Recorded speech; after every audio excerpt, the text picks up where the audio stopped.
අද ලංකාවේ අධ්‍යාපනය ගැන බොහොමයක් පිළ කතා කරනවා. එක පැත්තකින් දේශපාලන නායකයෝ කතා කරනවා, විපක්ෂය කතා කරනවා, ආගමික නායකයෝ කතා කරනවා, සමාජ මාධ්‍යවල වාද විවාද මේ අධ්‍යාපනය සහ අධ්‍යාපන ප්‍රතිසංස්කරණ ගැන. හැබැයි මම අද කතා කරන්න යන්නේ බොහොමයක් දෙනෙක්ට මගහැරිච්ච බොහොමයක් දෙනෙක් නොදකින පැත්තක් ගැන. එහෙමනම් හැම දිනකටම සුබ දවසක්. ආදරෙන් සාදරයෙන් පිළිගන්නවා මේ YouTube channel එකට. මම අද කතා කරන්න යන්නේ ඇත්තටම විශේෂම දෙයක් අධ්‍යාපනය සම්බන්ධයෙන්. ලංකාවේ අද සියදිවි නසා ගැනීම බොහොමයක් වැඩි වෙලා තියෙනවා. drug addictsලා, පවුල් ආරවුල්, divorces, විශේෂයෙන් හැමතැනම conflicts, වැඩ කරන තැන්වල ගැටු, එකිනෙකට නොරුස්සන ගතිය මේ බොහොමයක් වැඩි වෙලා තියෙනවා. එතකොට මේ වැඩි වෙච්ච දේවල් يعني සිදිනසා ගැනීම අපිට ඍජුවම පේන්නේ නැහැ මේක ජාතික ප්‍රශ්නයක් විදියට. මේ ප්‍රශ්න බොහොමයක් දෙනේ දකින්නේ නැහැ. හැබැයි අපි වගේ අයට පේනවා හේතුව අපේ සේවාලාභීන් මේ දේවල් ගැන කතා කරන නිසා. මගේ සේවාලාභීන් සමහර තැන්වලදී කියන දේවල් නිසා. ඉතින් මේ කතා කරන අධ්‍යාපනයත් එක්ක ඍජුව නොවුනත් වක්‍රව මේ දේවල් සම්බන්ධ වෙනවා. ඉතින් එහෙමනම් මේ අධ්‍යාපන ප්‍රතිසංස්කරණ මම කතා කරන අධ්‍යාපන ප්‍රතිසංස්කරණය ඇත්තටම ලංකාවට ඕනෙමයි. අපි බලමු මේ ප්‍රශ්න ඇති වෙන්න අධ්‍යාපනය කොහොමද බලපාන්නේ කියලා පොඩ්ඩක්. මෙන්න මේ ප්‍රශ්න දෙක ඇත්තටම නිරන්තරයෙන් අපි ඇසිය යුතු දෙයක් අධ්‍යාපනය ලබා දෙනකොට. අපි අධ්‍යාපනයෙන් හදන්නේ දැනුම තියෙන, ඒ කියන්නේ IQ එක high IQ එකක් තියන අයද?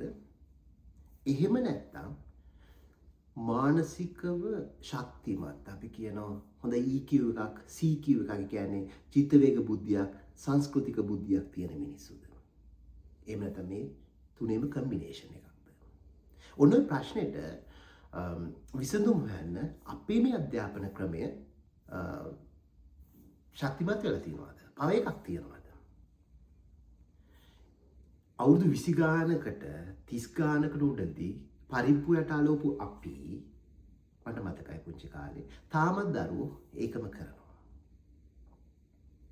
හැබැයි ඒ වයසේ ඉන්න මගේ චූටිදු අද මේ වගේ දියුණු රටවල් වල පුටු, පෙට්ටි වගේ දේවල් හදනවා.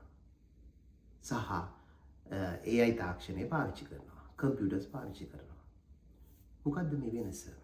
ඉතින් ඇත්තටම මේ ප්‍රශ්නෙට උත්තරයක් නැතුව අපිට අධ්‍යාපන ප්‍රතිසංස්කරණ ගැන කතා කරනවා නම් ඒක නිකන් මතු පිටින් අත ගෑමක් විතරයි. ඒක නිසා ඒකට හැබැයි නිශ්චිත විසඳුමක් අපි දෙන්න දැනගන්න ඕනේ. දෙන්න උත්සාහ කරන්න ඕනේ. අපේ රටේ තියෙන මූලික ප්‍රශ්නය ගොඩක් දෙනෙක් තේරුම් අරගෙන නැති ගතියක් තියෙනවා. මේකට දෙන්න ඕන හොඳම විසඳුම මේ කියන්නේ කළ යුතුම දෙයක් තමයි මේ අධ්‍යාපනය ක්‍රියාවලියට මනෝවිද්‍යාව, අපි කියන ටර්මිනොලොජි කියන සයිකොලොජි ඇතුළත් කළ යුතුමයි. මනෝවිද්‍යාව ඇතුළත් කළොත් අපිට ගොඩාක් දේවල් වෙනස් කරගන්න පුළුවන්.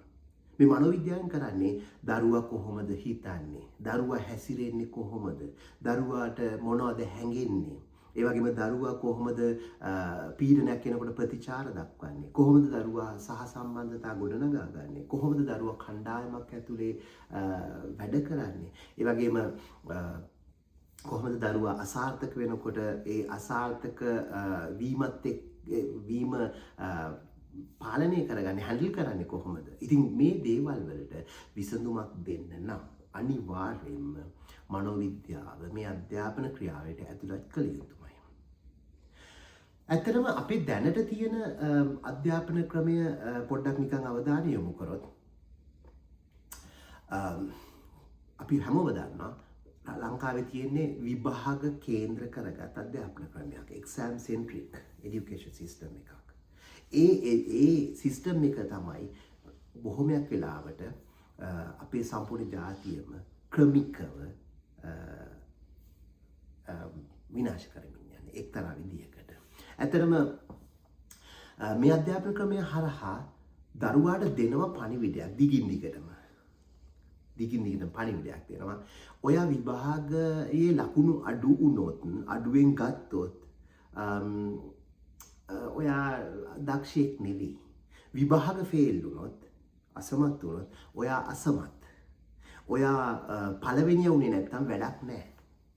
ඒතර මේ වගේ අධ්‍යාපන ක්‍රමයක් ඇතුලේ තමයි එතකොට දරුවෝ ක්‍රමක්‍රමයෙන් තමාගේ සංකල්පය මේ මම කවුද කියන එක ගොඩනගා ගන්න. එතෙන්දී ඒක නිසාම දෙමව්පියෝ දරුවෝ වෙනම ටියුෂන් සංස්කෘතියකට යොමු වෙන හේතුව ටියුෂන් සංස්කෘතිය හරහා වැඩි ලකුණු ලබා ගන්න මාර්ග හොයන්න පටන් ගන්නවා. ඒක නිසාම results oriented කියන්නේ ප්‍රතිඵල මූලික කරගත් ක්‍රමවේදයකට මේගොල්ලෝ යනවා. හැල්මේ දුවනවා බෑග්ස් උස්සගෙන පන්ති ඉස්කෝලෙන් පස්සේ ආපහු යන්නේ ක්ලාස් රූම් එකකට. මට හම්බෙලා තියෙන සමහර දරුවෝ මගේ සේවාලාභී උදේ ඉස්කෝලේට ගිහලා පාන්දර හැරිලා ඊට පස්සේ ටියුෂන් මන්තියට ගිහලා රෑ ඇවිල්ලා ඒත් ගෙදරට ගෙනල්ලා උගන්වන ගුරුවරයෙක්. ඉතින් මේකෙන් ඇත්තටම එක්තරා විදිහකට මේ සමහර තැන්වල මේක වෙනම කතා කළ යුතු දෙයක්. මේ හැමෝම ටියුෂන් ගුරුවරු නෙවෙයි. මේ අමතර පන්ති දෙන ගුරුවරු දේවත්වයෙන් සලකලා වැඩ කරන ගතියකුත් තියෙනවා. ඉතින් ඒ දේවත්වය සමාජයට අහිතකර විදිහට බලපාපු අවස්ථාවක් තියෙනවා. ඒක වෙනම කතාවක්. අතන මේ සමස්තයත් එක්ක ඇත්තටම මොකක්ද මේකේ අපිට ඒ කියන්නේ ප්‍රතිඵලය දරුවෝ ඇත්තටම මෙතනදී ඉගෙන ගන්නේ හිතන්න නෙමෙයි. ඒ කියන්නේ අපි කියන ක්‍රිටිකල් තින්කින් විචාරශීලීව හිතන්න නෙමෙයි මොකද වෙන්නේ මෙහෙම වුණොත් මෙහෙම වෙයි. එහෙම නෙවෙයි. අනිත් පැත්තට තමන්ගේ තියෙන කුතුහලය අවම කරගන්න පුළුවන් විදියට තමන්ගේ තියෙන ප්‍රශ්න වලට පිළිතුරු සොයා ගන්න විදියට ප්‍රශ්න කරන්න නෙවෙයි. ක්වෙස්චන් කරන්න නෙවෙයි. හිතන්නවත් නෙවෙයි ප්‍රශ්න කරන්නවත් නෙවෙයි. හැබැයි තමන්ගේ අනිත් පැත්තෙන් හැකියාවන් පිළිබඳ විශ්වාස කරන්නත් නෙවෙයි. ඒගොල්ලෝ හැමතිස්සෙම උත්සාහ කරන්නේ මේ ක්‍රමය හරහා ඒ කියන්නේ තියෙන උත්තරයක් තියෙනවද ඒක ෆලෝ කරන්න. ඒක අනුගමනය කරන්න. මොකද ලකුණු වැඩියෙන් හම්බෙන්නේ ඒ උත්තරේ ෆලෝ කරලා. ඒ නිසාම ගිරව් වගේ කටපාඩම් කරලා විභාග ලියලා ලකුණු ගන්නවා, හොඳ ග්‍රේඩ්ස් ගන්නවා. ඔය කියන විදිහට ක්‍රමවේදය ඇතුලේ විශ්වවිද්‍යාල වැඩි දුර අධ්‍යාපන හැම දෙයක්ම කරනවා. හැබැයි අපි කතා කරන අර කිව්ව ශක්තිමත් මනසක් නැත්නම් චිත්ත වේග බුද්ධිය, සංස්කෘතිකමය බුද්ධිය වැඩි ඵලයක් සහිත දරුවෝ නිර්මාණය වෙන්නේ නැහැ. ඒක නිසාම self worthness ඒ කියන්නේ self worth එක මේ මම වටින මිනිස්සෙක් ඊට පස්සේ තමන්ගේම අනන්‍යතාවය ගොඩනගා ගන්න බැරුව ලත වෙන જાතියක් ඒ කියන්නේ self identity එකක් නැහැ. අනිත් පැත්තෙන් තමන්ගේම තියෙන අර අපිට තියෙන intrinsic motivation එකක් අභ්‍යන්තරයෙන් එන අභිප්‍රේරණයක් තියෙනවා. ඒ අභිප්‍රේරණය මේ හැම දෙයක්ම ක්‍රමිකව මේ අධ්‍යාපන ක්‍රමය හරහා පවතින අධ්‍යාපන ක්‍රමය හරහා ක්‍රමිකව මරලා දානවා. මේ අපි මරලා දාන්නේ අපේ ජාතිය. මේක කාලයක් තිස්සේ වෙච්ච දෙයක්. ඒක නිසා අනිවාර්යයෙන්ම අපි මේ පිළිබඳව අවධානය යොමු කළ යුතුමයි. මම කිව්වාගේ ඉස්සෙල්ලා කිව්වාගේ මගේ සේවාලාභීන් අතර ඉන්නවා සමහර තැන්වල මට හම්බෙලා තියෙන වෛද්‍යවරු, ඉංජිනේරුවන්, අධ්‍යාපන විශේෂඥයන්. මේගොල්ලෝ හැමතිස්සෙම ඇවිල්ලා සමහරලාට කියන්නේ ඒ කියන්නේ සමාජයෙන් කියන මේගොල්ලෝ සාර්ථකයි, සක්සස්ෆුල් අය. ඒගොල්ලන්ට අර හැමෝම සාමාන්‍යයෙන් මනින හොඳ ගෙයක්, හොඳ රස්සාවක්, හොඳ වාහනයක් මේවා තියෙනවා. නමුත් මේගොල්ලෝ ඇවිල්ලා කතා කරනකොට කියන්නේ මට මේ ජීවිතේ වැඩක් නැහැ. මට කාගෙවත් උදව් ගන්න බෑ. මට උදව් ඉල්ලන්න ලැජ්ජයි. මට හරියට හැංගීම් කියලා දුන්නේ නැහැ. මම මොකද්ද කරන්න ඕනේ කියලා තේරෙන්නේ නැහැ. ඉතින් මෙතන ප්‍රශ්නේ තියෙන්නේ ඇත්තටම බුද්ධිය නෙවෙයි. මෙතන ප්‍රශ්නේ තියෙන්නේ ඇත්තටම අර අපි කිව්වාගේ තමන්ගේ මනස හරියට පුහුණු නොකළ එක. ගොඩ නැගුවේ නැති එක ඇත්තටම. ඒක නිසා මේ කතා කරන මම කිව්වා මූලික ප්‍රශ්න ටිකට divorces, addictions, ඇත්තටම conflicts මේ හැම දෙයක්ම නිර්මාණය වෙන්න ක්‍රමික මාර්ගයක් වන්නගන මේ අධ්‍යාපන ක්‍රමය හරහා. ඉතින් ඒක නිසා අපිට ඇත්තටම කියන්න තියෙන්නේ මේවා මේ උපතින් ගෙනාපු දේවල් නෙවෙයි. උපතින් ඥානමය වශයෙන් ගේන ප්‍රමාණයක් තියෙනවා. නමුත් පරිසරය කියන සාධක අපි හැමතිස්සෙම මනෝවිද්‍යාව කතා කරන හරි ශක්තිමත් පවර්ෆුල්. ඒක නිසා මේ අධ්‍යාපන ක්‍රමයෙන් අපි කතා කරන මේ මනස පුහුණු කිරීම කියන දේ සිදු විය යුතුමයි. ඇත්තටම මෙතනදී අධ්‍යාපනය කියන එක අධිකාරයක් විදියට මූලික මඟ පෙන්වීමක් කරන්න ඕනේ දරුවන්ට. විශේෂයෙන්ම මේ කියන අධ්‍යාපන අධිකාරය ප්‍රශ්න කරන්න බැරි, එහෙම නැත්නම් අනුගමනය කරන්නම ඕන, අනිත් පැත්තෙන් වැරදුනොත් වැඩක් නැහැ කියලා සිතුවිල්ලක් නිර්මාණය කරන ක්‍රමවේදයක් නම් අර කිව්වාගේ දරුවාගේ ස්වයං විශ්වාසය, තමන් පිළිබඳ තියෙන විශ්වාසය, නිදහසේ හිතන ඉන්ඩිපෙන්ඩන්ට් තින්කින් එක, ඒ වගේම මනෝවිද්‍යාත්මක නිදහස, සයිකොලොජිකල් ඔටොනොමි, මේ දේවල් නැති වෙලා යනවා. ඇත්තටම නිහඬව ක්‍රමිකව මේ යනවා මම කිව්වාගේ. ඉතින් මේක නිසාම තමයි අර කිව්වාගේ හොඳින් සාර්ථකයි කියන මිනිස්සු මෙතන ඇවිල්ලා සේවාලාභී නැවිලා කියන්නේ මට ඇත්තටම තීරණයක් ගන්න බෑ. මට තීරණයක් ගන්න බැරුව මේ වෙලාවේ ඉන්නේ කියන එක. ඉතින් ඇත්තටම මෙතනදී මේක කියන්නේ අහඹුවක් නෙවෙයි. මේක කාලයක් තිස්සේ ක්‍රමිකව අපි නොදැනුවත්ව සිද්ධ වෙච්ච දෙයක්. ඉතින් ඒක නිසා මනෝවිද්‍යාව අධ්‍යාපන ක්‍රියාවලියට ඇතුළත් කළ යුතුමයි. හැබැයි මම මෙහෙම දෙයක් කියනවා. මෙතනදී අධ්‍යාපන ක්‍රමයට අපි මනෝවිද්‍යාව ඇතුළත් කරනවා කියලා මම මේ කියන්නේ තවත් සම්ප්‍රදායික විෂයක් ඇතුළත් කරන එක නෙවෙයි. අර ගිරව් වගේ ටීචර්ස්ලා ඇවිල්ලා නෝට් එකක් දීලා මනෝවිද්‍යා න්‍යාය ටික කියෝලා ඒක නෙවෙයි. ඒ විදිහට වැරදියට ගන්න පුළුවන්. ඒක නෙවෙයි. මේක මේ මනෝවිද්‍යාව ඇත්තටම මනෝවිද්‍යාව උපශාඛාවන් ළමා මනෝවිද්‍යාව, අධ්‍යාපන මනෝවිද්‍යාව, සමාජ මනෝවිද්‍යාව, සාමාන්‍ය මනෝවිද්‍යාව, සමාන වගේ මනෝවිද්‍යාව සම්බන්ධ අපි කියන ඇප්ලිකේෂන් එක අරගෙන ඇත්තටම දරුවාට විශේෂයෙන්ම ක්ලාස් රූම් එක, ඒ කියන්නේ පන්ති කාමරය එරර් ෆ්‍රෙන්ඩ්ලි එන්වයරන්මන්ට් එකක් හදන එක. කියන්නේ සමහර වැරදි තිබුණත් ඒ වැරදි අනුමත කරන්න, ඒ වැරදි හදාගන්න, සකස් කරන්න පුළුවන් ක්‍රමවේදයක් නිර්මාණය කරන එක. අනිත් පැත්තෙන් චිත්ත වේග හඳුනා ගන්න, චිත්ත වේග ලේබල් කරන්න, මේ චිත්ත වේගය, ඒතරේ චිත්ත වේගය කොයි ප්‍රමාණයෙන් දෙන්නේ, කොහොමද ඒක කල්පනාකරණය කරගන්නේ වගේ දේවල්. අනිත් පැත්තෙන් රිෆ්ලෙක්ෂන් ප්‍රෝසෙස්, ඒ කියන්නේ පරාවර්තන ක්‍රම, තමන්ව රිෆ්ලෙක්ට් කරන එක, අනිකාව රිෆ්ලෙක්ට් කරන එක, ඒ ක්‍රියාවලීන් ක්‍රමිකව ගොඩනැංවීම. ඒ වගේම අනික් පැත්තෙන් ගැටුම් ඇති වෙනකොට ගැටුම් නිරාකරණය, ගැටුම් හඳුනා ගැනීම, ඒ වගේ දේවල්. බොහොමයක් දේවල් අපිට මේ මනෝවිද්‍යාව හරහා කරන්න පුළුවන් අධ්‍යාපන ක්‍රමයට ඇතුළත් කරගත්තොත්. පෞරුෂත්ව ගොඩනැංවීම, ආකල්ප ගොඩනැංවීම, කුසලතා ගොඩනැංවීම.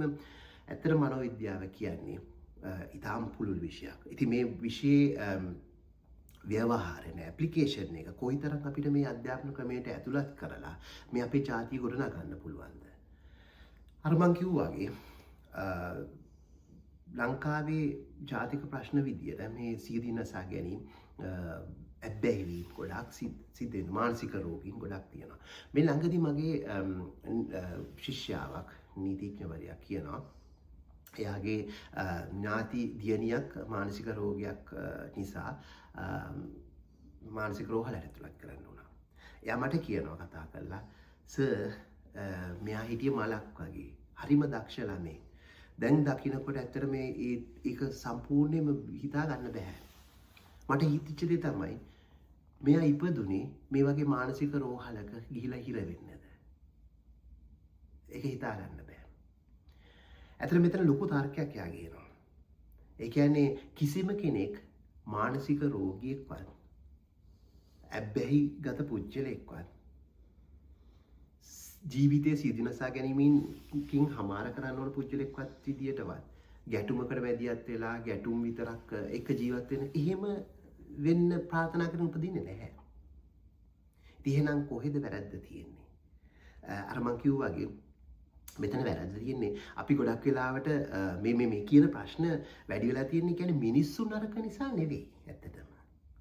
මිනිස්සුම හදපු ක්‍රමවේදය නිසා. උදාහරණයක් විදිහට මේ අධ්‍යාපන ක්‍රමයේ ප්‍රධාන මූලික දෙයක් මේ මිනිස්සුම හදන. ඉතින් ඒක ඇත්තටම වැරදි විදිහට අල්ලගෙන තියෙනවා. ඉතින් මේවා හදන්න කාලය මේක.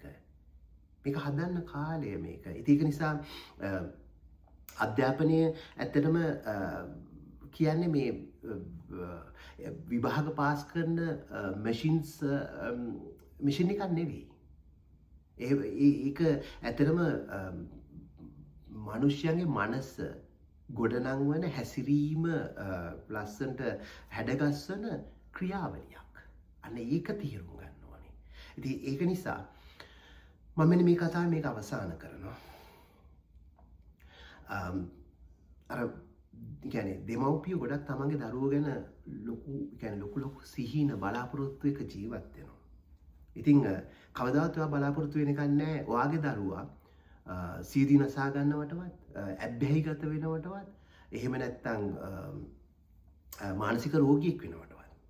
ඉතින් බුද්ධියෙන් ඒ කියන්නේ IQ එක හදාගෙන විභාග සමත් කළා මැෂින් එකක් වගේ ඉදිරියට යාවි. අර ඕගොල්ලෝ බලාපොරොත්තු වෙන සල්ලි සැප සම්පත් ලබන්නේ. නමුත් විඳවන පැත්ත පෙන්වන්නේ නැති මනුෂ්‍ය කොටසක් නිර්මාණය වෙනවා මේක ඇතුලේ. ඒක නිසා ඔයා දෙමව්පියෙක් නම් අනිවාර්යයෙන්ම මේ කියන මේ මම කතා කරන තර්කය ඉස්සරහට ගෙනියන්න. මේක රටේ අපේ ජනාධිපතිතුමාට අගමැතිනියට බලධාරීන්ට යන මට්ටමටම ගෙනියන තරමට හොඳයි.